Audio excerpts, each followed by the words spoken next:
Doctor اسرار احمد کی نظر میں سورۃ الفتح محض ایک تاریخی فتح کا بیان نہیں، بلکہ یہ ایمان کے کمال، اللہ پر بھروسہ اور غلبہ دین کی جد و جہد کے ثمرات کی صورت ہے۔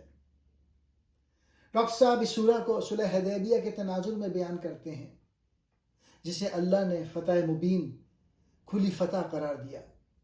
پہلا پوائنٹ، صلح حدیبیہ ایک بظاہر شکست، حقیقت میں فتح۔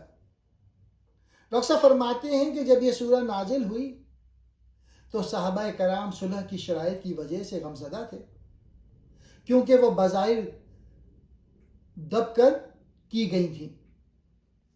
ڈاکٹر صاحب کا نکتہ، وہ واضح کرتے ہیں کہ اللہ کے نزدیک فتح کا معیار زمین چھیننا نہیں، بلکہ دعوت کے راستے کا کھل جانا ہے۔ اس صلح کے بعد اسلام اتنی تیزی سے پھیلا کہ مکہ کی فتح کی راہ ہموار ہو گئی۔ دوسرا پوائنٹ، دل کا اطمینان۔ سورہ میں ذکر ہے کہ اللہ نے مومنوں کو دل کا اطمینان دیا۔ ڈاکٹر صاحب کے مطابق جب انسان اللہ کے حکم پر اپنی مرضی قربان کر دیتا ہے، جیسے صحابہ نے عمرہ کیے بغیر واپسی کا حکم مانا، تو اللہ ان کے دلوں کو وہ اطمینان عطا کرتا ہے جو جنگی وسائل سے حاصل نہیں ہو سکتا۔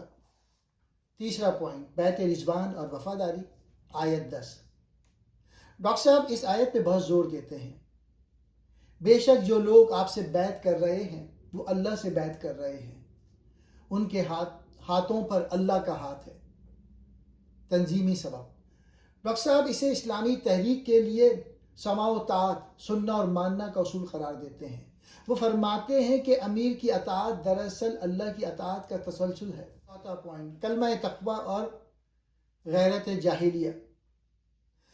سورہ میں کفار کے دلوں میں موجود جاہلانہ ضد اور مومنوں کے کلمہ تقوی کا موازنہ ہے۔ تشریح، ڈاکٹر صاحب فرماتے ہیں کہ باطل ہمیشہ اپنی انا اور ضد پہ لڑتا ہے، جبکہ مومن صرف اللہ کی رضا اور تقوی کی بنیاد پہ کھڑا ہوتا ہے۔ یہی وہ اخلاقی برتری ہے جو انجام کار فتح دلاتی ہے۔ پانچواں پوائنٹ، صحابہ کرام کی پہچان اور غلبہ دین، آیت 29۔ سورہ کی آخری آیت ڈاکٹر صاحب کی فکر کا مرکز ہے۔ محمد صلی اللہ علیہ وآلہ وسلم اللہ کے رسول ہیں، جو ان کے ساتھ ہیں وہ کافروں پہ سخت اور آپس میں نہایت رحم دل ہیں۔ ڈاکٹر صاحب فرماتے ہیں کہ ایمان کا تقاضا ہے کہ باطل نظریات کے سامنے سیسا پلائی ہوئی دیوار بن کے کھڑے ہو جانا چاہیے۔ وہ اس آیت کے ذریعے ثابت کرتے ہیں کہ رسول صلی اللہ علیہ وآلہ وسلم کو بھیجا ہی اس لیے گیا ہے تاکہ وہ اللہ کے دین کو تمام ادیان پر غالب کریں۔